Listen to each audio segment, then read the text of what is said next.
માંજલપુર પેટા ચૂંટણીમાં આદર્શ આચારસંહિતાના ભંગના આક્ષેપથી રાજકીય માહોલ ગરમાયો।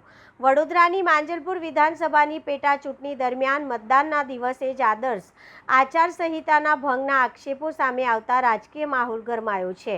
ભાજપના કેટલાક નેતાઓ અને કાર્યકરો મતદાન દરમિયાન પ્રચાર કરતા હોવાના આક્ષેપો થયા છે। વિરોધ પક્ષે ચૂંટણી પંચ પાસે કડક કાર્યવાહી કરવાની માંગ કરી છે। જોકે આક્ષેપોની સત્તાવાર પુષ્ટિ થઈ નથી અને ચૂંટણી તંત્ર તેમજ ભાજપ તરફથી કોઈ સત્તાવાર પ્રતિક્રિયા સામે આવી નથી। માંજલપુર વિધાનસભાની પેટા ચૂંટણી દરમિયાન મતદાનની પ્રક્રિયા ચાલી રહી હતી ત્યારે ભાજપના કેટલાક નેતાઓ અને કાર્યકરો મતદાન મથકોની આસપાસ પ્રચારાત્મક પ્રવૃત્તિઓ કરતા હોવાના આક્ષેપો સામે આવ્યા છે। વિરોધ પક્ષના આરોપ છે કે ચૂંટણી આચારસંહિતા અમલમાં હોવા છતાંય કેટલાક સ્થળોએ મતદારો સાથે સીધો સંપર્ક કરી સમર્થન માંગવાનો પ્રયાસ કરવામાં આવ્યો હતો। આ સમગ્ર ઘટનાનો વિડીયો અને તસવીરો સોશિયલ મીડિયામાં પણ વાયરલ થઈ રહ્યા હોવાના દાવા કરવામાં આવી રહ્યા છે।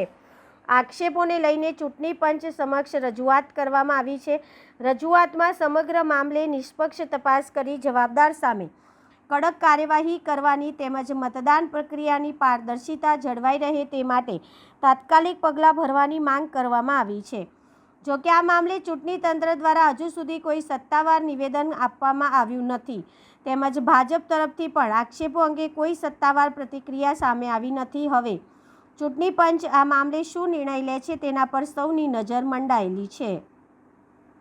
અત્યારે ફરું છું તો હમણાં જ ફરિયાદ આવી છે કે ભાજપવાળા ડેપો પાછળ અને આ દંતેશ્વરની અંદર પણ રેલવે કોલોનીની પાછળ ફરે છે, ખેસ પહેરીને ફરે છે, આચારસંહિતાનો ભંગ કરે છે, રાત્રે દારૂ વેચે છે, પૈસા વેચે છે।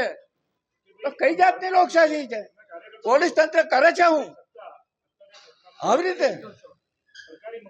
એટલે આ બધા ચાલે છે, આચારસંહિતાનો ખુલ્લે આમ ફરે છે, ધમકીઓ આપે છે કે આ ઝુંપડપટ્ટી તોડી નાખી વોટ નહીં આપ્યા તો। એટલે વિનંતી કરું છું જનતાને પણ કે તમે મને તક આપો, આ છેલ્લી તક મને આપો જેથી કરીને તમારો અવાજ બનીને તમારા માટે લડું, તમને ન્યાય અપાવું।